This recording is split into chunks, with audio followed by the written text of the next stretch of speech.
I'm the lead clinical psychologist at the British CBT Counselling Service.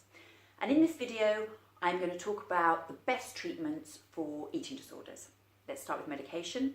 Now, no biological origin has been identified for an eating disorder, which makes developing a medication almost impossible. But let's look at what we do know. Let's start with anorexia nervosa. So the main symptom of this eating disorder is a very low weight. Now basically here, no medication is effective. There's some very limited evidence that some medications can help with weight gain, but it's really limited. Some medications can help with the problems that go alongside anorexia nervosa. So for example, things like depression and OCD.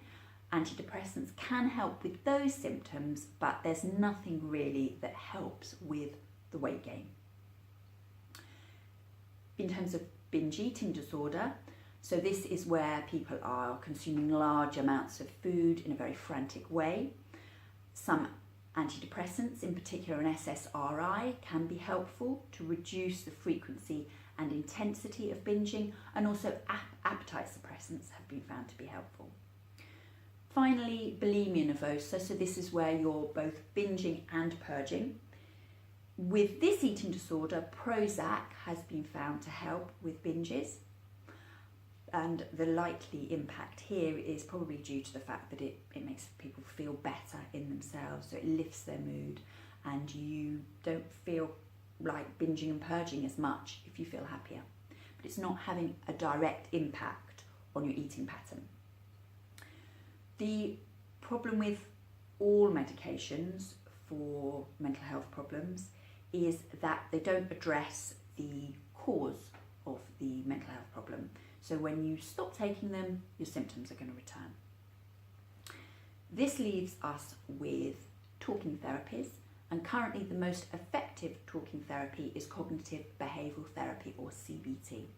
Now in the next video, I'm going to look in some more detail at what CBT for an eating disorder involves, but I'll give you a brief overview here. There's two components to this treatment. The first one focuses on helping the sufferer develop a regular, healthy, balanced pattern of eating, and this will go some way to starting to reduce symptoms. And this component may involve some input from a dietitian. The second component looks at the cause of the eating disorder. So the psychological origins of an eating disorder are much clearer than the biological origins. And in my last video, I talked a little bit about this. An eating disorder is really a coping strategy for life. It helps the sufferer deal with the uncomfortable emotions that are triggered by difficult events and also by low self-esteem. So this component looks at helping the sufferer develop healthier ways of coping with their emotions and ways of improving their self-esteem. In terms of my recommendations, it would always be CBT. Occasionally, if you are struggling to engage with your CBT, if your mood is really, really low or your symptoms are so bad that you simply can't make it to your sessions, I might suggest then a short course of medication, but I would never recommend medication without therapy. Now, as I've said, in the next video, I'm going to look in a little bit more detail at CBT for an eating disorder. Hopefully, I've managed to answer all your questions about what the best treatment for an eating disorder is, but if not, please post them in the comments below and I will do my best to help you.